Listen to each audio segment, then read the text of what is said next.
Hello everyone, welcome to my YouTube channel Nishu Sharma. कैसे हो आप सभी? आई होप आप सब बहुत अच्छे होंगे। आज भी मैं आप सभी को ये बताऊंगी कि आप अपना एस्टेट एग्जाम इजीली कैसे क्रैक कर सकते हो। इस वीडियो के अंदर मैं आप सभी को मोस्ट इम्पॉर्टेंट टॉपिक्स बताऊंगी जो आपके एस्टेट एग्जाम के लिए मोस्ट इम्पॉर्टेंट रहने वाले हैं, और साथ में ये भी बताऊंगी कि आपको ये टॉपिक्स कहाँ से करने हैं ताकि आप अपना एक भी क्वेश्चन आप एग्जाम के अंदर गलत ना कर पाओ। तो भी ये मानकर चलो कि जितने भी टॉपिक्स मैं आप सभी को इस क्लास के अंदर बताऊंगी, आपको आपके एग्जाम में एक या फिर दो क्वेश्चन हर एक टॉपिक्स में से देखने को जरूर मिलेगा। तो अभी हम शुरू करते हैं अभी बिना टाइम वेस्ट किए हुए इस क्लास को। सबसे पहले हम बात करते हैं सीडीपी जो 30 मार्क्स की आती है, और जितने भी टॉपिक्स मैं आप सभी को बताऊंगी एक भी टॉपिक आपको इनमें से स्किप नहीं करना है, ठीक है। सबसे पहले आपको करना है मनोविज्ञान का परिचय। यहाँ से एक क्वेश्चन पूछा जाता है। फिर है ग्रोथ एंड डेवलपमेंट। ये एक ऐसा चैप्टर है भी जहाँ से आपको आपके एग्जाम के अंदर दो क्वेश्चन देखने को जरूर मिलते ही मिलते हैं। अगर मुझ पे विश्वास नहीं होता तो आप पीवाई की क्वेश्चन पेपर उठाकर देख लीजिए, यहाँ से हर बार क्वेश्चन पूछे जाते हैं। तो ग्रोथ एंड डेवलपमेंट को आपको अच्छे से करना है, यहाँ तक कि आपको इनके प्रिंसिपल्स को बहुत अच्छे से करना है, ठीक है। मैंने अपने YouTube चैनल के ऊपर ये सब करवाया हुआ है, अगर अभी तक आपने वो नहीं देखा है तो जरूर देखें आप। लैंग्वेज एंड थॉट, यहाँ से एक क्वेश्चन पूछा जाता है भाषा और चिंतन में से, क्योंकि अब एस्टेट एग्जाम के अंदर पेडागोजी पूछी जाने लगी है, तो यहाँ से एक क्वेश्चन पेडागोजिकल बन जाता है। तो इस टॉपिक को भी अच्छे से करना है क्योंकि एक क्वेश्चन यहाँ से पूछा जाता है। फिर है हेरिडिटी एंड एनवायरमेंट। यहाँ से भी एक क्वेश्चन पूछा जाता है, तो ये भी आपके एग्जाम के लिए मोस्ट इंपॉर्टेंट रहने वाला है। फिर है Piaget's theory of cognitive development, Kohlberg's moral development theory, और Vygotsky socio and cultural development theory. ये तीनों एक ऐसे टॉपिक ये तीनों भी ऐसे चैप्टर्स हैं, इनको आप बिल्कुल भी स्किप नहीं कर सकते, क्योंकि इनमें से आपके एग्जाम के अंदर हर एक चैप्टर में से एक एक क्वेश्चन देखने के लिए जरूर मिलेगा। Piaget theory of cognitive development में से तो आपको दो क्वेश्चन भी देखने को जरूर मिलेंगे। तो ये तीनों चैप्टर्स को आपको बहुत अच्छे से करना है। आपको ये सारे चैप्टर्स हैं जितने मैं आप सभी को बता रही हूँ। ये मानकर चलो कि जितने भी टॉपिक्स मैं आप सभी को यहाँ पर बता रही हूँ उनमें से आपको एक भी स्किप नहीं करना। ये लाइन मैं आपको बार बार याद दिला रही हूँ कि एक भी टॉपिक, एक भी चैप्टर को आप स्किप नहीं कर सकते। फिर आगे है Jean Piaget's moral development theory.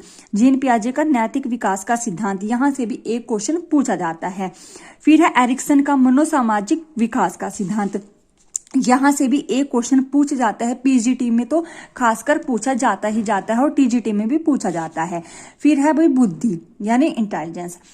ये लिख कर रख लो, 2 या फिर 3 क्वेश्चन आपको इस टॉपिक में से आपके एग्जाम में देखने को मिलेंगे ही मिलेंगे, क्योंकि आप पीवाई के क्वेश्चन पेपर्स उठाकर देख लीजिए। इस टॉपिक में से आपके एग्जाम के अंदर 2 या फिर 3 क्वेश्चन पूछे जाते ही जाते हैं। फिर आगे है अधिगम। ये एक ऐसा टॉपिक है जहां से आपके एग्जाम के अंदर 2 या फिर 3 क्वेश्चन आपके एग्जाम में देखने को मिलेंगे ही मिलेंगे। और ये दोनों चैप्टर्स बहुत लेंथी चैप्टर हैं। लर्निंग चैप्टर तो बहुत लेंथी है, अभी इसको मैंने अपने नोट्स के अंदर बहुत अच्छे से बनाया हुआ है। हर एक कॉन्सेप्ट आपको इजीली क्लियर हो जाएगा, और मैं अपने यूट्यूब चैनल के ऊपर भी इस चैप्टर को बहुत जल्दी करवाऊंगी, तो आपको बिल्कुल भी टेंशन नहीं लेनी इन चैप्टर्स की। फिर है Sigmund Freud's psychosexual development theory. एक क्वेश्चन यहाँ से भी पूछा जाता है। फिर है मोटिवेशन यानी अभिप्रेरणा, मोस्ट इंपॉर्टेंट चैप्टर है भी, एक क्वेश्चन यहाँ से भी देखने को मिलेगा। फिर है सोशलाइजेशन। ये भी मोस्ट इंपॉर्टेंट चैप्टर है, यहाँ से भी आपको आपके एग्जाम के अंदर एक क्वेश्चन देखने को मिलेगा ही मिलेगा। फिर है समायोजन। ये मोस्ट इंपॉर्टेंट चैप्टर्स हैं भी आपके एग्जाम के लिए, क्योंकि यहाँ से हर बार क्वेश्चंस पूछे जाते हैं। फिर है gender as a social construct, एक सामाजिक निर्माण के रूप में लिंग, ठीक है। यहाँ से भी एक क्वेश्चन आपके एग्जाम में पूछा जाता है, क्योंकि ये सारे ही चैप्टर मोस्ट इंपॉर्टेंट है, और भी सीडीपी के गिने चुने ही चैप्टर हैं, और हर बार इन्हीं में से क्वेश्चन पूछे जाते हैं। फिर है डिसएबिलिटीज यानी विकार अक्षमताएं। यहाँ से भी एक क्वेश्चन पूछा जाता है, तो आपको इनको स्किप बिल्कुल भी नहीं करना। फिर नेक्स्ट चैप्टर है ब्रॉन-फ्रेनर का पारिस्थितिक सिद्धांत, एक क्वेश्चन यहां से भी पूछा जाता है। फिर है इंडिविजुअल डिफरेंस, मोस्ट इंपॉर्टेंट है। प्रगतिशील शिक्षा और समावेशी शिक्षा, ये टॉपिक्स अब पूछे जाने लगे हैं ज्यादातर एस्टेट एग्जाम के अंदर, ये भी आपको बहुत अच्छे से करना है। फिर है असेसमेंट, इवेल्युएशन और मेजरमेंट, यहां से आपको आपके एग्जाम के अंदर 2 क्वेश्चन देखने को मिलेंगे। ये टॉपिक्स ऐसे हैं भी जो आपके सीडीपी में पूछे जाएंगे, जो आपके हिंदी और इंग्लिश की पेडागोजी में पूछे जाएंगे, जो आपका सब्जेक्ट स्पेसिफिक होता है वहां पर भी आपको आपके एग्जाम के अंदर क्वेश्चन देखने को मिल सकता है। फिर आगे है teaching learning material, teaching magazines और टीचिंग मेथड्स, इनमें से एक क्वेश्चन आपके एग्जाम में देखने को के लिए जरूर मिलेगा। फिर आगे है कॉन्टिन्यूस एंड कॉम्प्रिहेंसिव एजुकेशन, ये भी पेडागोजिकल टॉपिक्स हैं जो अब खास करके पूछे जाने लगे हैं। ये आगे ऐसे चैप्टर्स हैं जिनको आपको डीपली नहीं करके जाना, बट आप ऊपर ऊपर से जरूर करके जाओगे, क्योंकि ये क्वेश्चंस आजकल पूछे जाने लगे हैं, क्योंकि एग्जाम के अंदर पेडागोजिकल क्वेश्चंस आने लगे हैं। नेशनल करिकुलम फ्रेमवर्क यानी एनसीएफ 2005। फिर आगे है आरटी एक्ट, ठीक है, ये भी आपके एग्जाम के लिए मोस्ट इंपॉर्टेंट है। फिर आगे है नेशनल एजुकेशन पॉलिसी 2020, ये तीनों आपको ऊपर ऊपर से पढ़ के जरूर जाने हैं, स्किप कुछ भी नहीं करना। ये थे भी आपके सीडीपी के चैप्टर्स। जितने भी चैप्टर्स मैंने आप सभी को बताए हैं ये आपके एस्टेट एग्जाम के लिए मोस्ट इंपॉर्टेंट रहने वाले हैं, जिनकी क्लासेस मैंने ऑलरेडी अपने चैनल के ऊपर शुरू की हुई है। अगर अभी तक आपने नहीं देखा है तो मेरे चैनल के ऊपर सीडीपी की प्लेलिस्ट मिल जाएगी, वहां से जाकर आप इन क्लासेस को फॉलो करके अपने खुद के हैंड रिटन नोट्स अपनी लैंग्वेज में बना सकते हो। अगर आपको सीडीपी के हैंड रिटन नोट्स की पीडीएफ चाहिए तो आप मेरे जीमेल के ऊपर कॉन्टैक्ट कर सकते हो, मैं ऊपर स्क्रीन के ऊपर अपनी जीमेल आईडी मेंशन कर दूंगी। और जो पीडीएफ है भी वो रहेगी, फ्री में आपको पीडीएफ नहीं दी जाएगी। अगर फ्री में तैयारी करना चाहते तो आप मेरी उन क्लासेस को फॉलो करते हुए अपनी खुद के हैंड रिटन नोट्स तैयार कर सकते हो। ये तो हुआ भी आपका सीडीपी का सेक्शन जो 30 मार्क्स का आता है, ठीक है। फिर आगे चलते हैं हम इंग्लिश के ऊपर, जो इंग्लिश आती है 15 मार्क्स की आती है। सबसे पहले हम इंग्लिश ग्रामर के ऊपर बात करेंगे, फिर इंग्लिश पेडागोजी, क्योंकि दोनों करके जाने हैं, दोनों को हम स्किप नहीं कर सकते। जो इंग्लिश ग्रामर है भी सब्जेक्ट वर्ब एग्रीमेंट, एक क्वेश्चन पूछा जाता है। टेंस, एक क्वेश्चन पूछा जाता है। टेंस तो भी एग्जाम की जान होती है, ठीक है। Voice, narration, article, models, preposition, verb, conjunctions, idiom, phrases और एंटोनियम, सिनोनियम, ये ग्रामर के टॉपिक्स हैं भाई, इनको आपको स्किप बिल्कुल भी नहीं करना। यहां से आपके एग्जाम के अंदर अगर ग्रामर आती है तो इन्हीं चैप्टर्स में से आपके क्वेश्चंस पूछे जाएंगे। अगर आपके एस्टेट एग्जाम के अंदर इंग्लिश में पेडागोजी आती है तो आपको ये टॉपिक्स करने हैं जो मैंने अपने ऑलरेडी यूट्यूब चैनल के ऊपर करवा दी है। तो अभी हम देखते हैं इंग्लिश पेडागोजी को। What is a language, language क्या होती है, ठीक है, ये टॉपिक्स आपको करने हैं इंग्लिश पेडागोजी के अंदर। Learning and acquisition, principles of a language teaching, language skills, sounds in a English language, methods of a language teaching, approaches and methods of a teaching English, challenge of a teaching language in a diverse classroom. फिर आगे है teaching learning materials, critical perspective on the role of a grammar in a learning language. फिर आगे है text book. फिर आगे topic है इसका इंग्लिश पेडागोजी का multimedia, measurement, assessment, evaluation, diagnostic test and remedial teaching. ये मैं अपने यूट्यूब चैनल के ऊपर ऑलरेडी करवा चुकी हूँ इंग्लिश पेडागोजी। अगर अभी तक आपने नहीं देखा है तो आपको मेरे यूट्यूब चैनल के ऊपर कंप्लीट इंग्लिश पेडागोजी के क्लासेस मिल जाएंगी, वहां से जाकर आप इंग्लिश पेडागोजी इजिली कवर कर सकते हो। अगर आप इनके नोट्स चाहते हैं तो आप मेरे जीमेल के ऊपर कांटेक्ट करके नोट्स परचेज कर सकते हो। आई होप आप सबका इंग्लिश का डाउट भी क्लियर हुआ होगा कि आपको इंग्लिश के अंदर किन टॉपिक्स को करना है। अब हम नेक्स्ट डिस्कस करते हैं हिंदी को। हिंदी भी आपकी 15 मार्क्स की आती है, जिसमें आपको हिंदी ग्रामर भी करनी है और साथ में हिंदी पेडागोजी भी करनी है। अगर आपके एग्जाम के अंदर ग्रामर आती है तो ये टॉपिक्स हो जाएंगे, अगर हिंदी पेडागोजी पूछ जाएगी तो ये टॉपिक्स हो जाएंगे।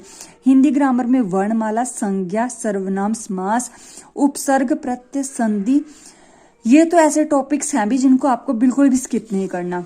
विशेषण, क्रिया, क्रिया विशेषण, तत्सम, तद्भव, मुहावरे, पर्यायवाची, विलोम और वाक्य, ये रहे हिंदी ग्रामर के टॉपिक्स। फिर है हिंदी पेडागोजी, सीखना और अधिग्रहण, भाषा शिक्षण के सिद्धांत, सुनने और बोलने की भूमिका, भाषा एक उपकरण के रूप में, मौखिक और लिखित, भाषा सीखने में व्याकरण की भूमिका, एक विविध कक्षा में भाषा शिक्षण की चुनौतियां, भाषा की कठिनाइयां, त्रुटियां और विकार, भाषा कौशल, शिक्षण अधिगम सामग्री, पाठ्य पुस्तक, मल्टीमीडिया सामग्री, कक्षा के बहुभाषी संसाधन और उपचारात्मक शिक्षण। ये रहे भी आपके हिंदी ग्रामर और हिंदी पेडागोजी के टॉपिक्स। आपको इनको बिल्कुल भी स्किप नहीं करना। अगर आप हैंड रिटन नोट्स चाहते हैं हिंदी के तो आप मुझे मेरे जीमेल के ऊपर कांटेक्ट कर सकते हैं। और जिन स्टूडेंट्स ले लिए हैं नोट्स उनको इन क्लासेस को देखने की कोई नीड नहीं है, अभी वो स्किप भी कर सकते हैं। ठीक है, मैं नहीं चाहती कि आपका फालतू में टाइम वेस्ट हो। और जो स्टूडेंट्स भी फ्री में तैयारी करना चाहते हैं उनको तो क्लासेस को फॉलो करते हुए अपने खुद के हैंड रिटन नोट्स तैयार करने ही पड़ेंगे। ठीक है, और जो नोट्स ले चुके हैं वो आराम से अपने एग्जाम की रिविजन करो, अच्छे से तैयारी करो। फिर आगे है रीजनिंग। रीजनिंग आती है 10 नंबर की, जिसके अंदर ब्लड रिलेशन 1 नंबर का क्वेश्चन पूछा जाता है, number series, alphabetical series, seating arrangement, calendar, direction. फिर आगे है word formation, odd one out, coding decoding, analogy, ranking, missing number, mirror water image, mathematical operation. ये टॉपिक्स आप अच्छे से करके जाना। इन टॉपिक्स को आपको बिल्कुल भी स्किप नहीं करना। ठीक है, जितनी आप इनकी प्रैक्टिस करोगे आपका हर एक कॉन्सेप्ट क्लियर हो जाएगा। फिर आगे है मैथ्स। मैथ्स जो 10 नंबर का आता है, इसके अंदर टॉपिक्स हैं percentage, profit loss, average, work time, ratio, simple interest और मेंसुरेशन। बस ये टॉपिक्स आप अच्छे से कर जाना मैथ के अंदर, जिनमें से 10 नंबर में से आप 7 और 8 नंबर आराम से मैथ के अंदर ले आओगे। फिर हरियाणा जीके जो 10 नंबर की आती है। हरियाणा जीके के अंदर आपको एक तो PYQ करने हैं हरियाणा के, और फिर लास्ट 6 मंथ की करंट अफेयर करनी है हरियाणा जीके के अंदर। 10 में से आपके 7 या फिर 8 नंबर तो मानकर चलो कि अगर आप ये करके जाते हो तो आपके 8 या फिर 7 नंबर इजिली हरियाणा जीके के अंदर आ जाएंगे। ये थे भी टॉपिक। और अगर जो बच्चे नोट्स लेना चाहते हैं वो मेरे जीमेल आईडी के ऊपर कांटेक्ट कर सकते हैं। नोट्स हैं भाई वो PDF फॉर्म के अंदर दिए जाएंगे और वो पेड रहेंगे। और जो स्टूडेंट्स फ्री में तैयारी करना चाहते हैं वो मेरी क्लासेस को फॉलो करते हुए खुद के अपने हैंड रिटन नोट्स तैयार कीजिए। और जितने मैंने टॉपिक्स आप सभी को बताए हैं वो आपके लिए रामबाण रहने वाले हैं, क्योंकि अगर आप इन टॉपिक्स को अच्छे से करके जाते हो तो आप अच्छा स्कोर कर पाओगे। इन टॉपिक्स को आपको बिल्कुल भी स्किप नहीं करना है। मैं आप लोगों को बार बार यही बात कह रही हूँ। आई होप आप सबको आज टॉपिक का डाउट भी क्लियर हुआ होगा कि आपको कौन से टॉपिक्स करके जाने हैं जिनसे आप इजीली अपना स्टेट एग्जाम क्रैक कर सकते हो। आई होप आप सबको ये वीडियो अच्छी लगी होगी। अगर आपको थोड़ी सी भी हेल्पफुल लगी है तो कमेंट बॉक्स में अपना फीडबैक जरूर दें। अगर कुछ भी डाउट बचता है तो आप मुझे कमेंट बॉक्स में कमेंट करके पूछ सकते हो। और आप मेरे चैनल पर न्यू हो तो सब्सक्राइब करना मत भूलना। मिलते हैं नेक्स्ट वीडियो में आपके स्टेट एग्जाम के लिए मोस्ट इंपॉर्टेंट टॉपिक के साथ। तब तक के लिए take care and thank you everyone.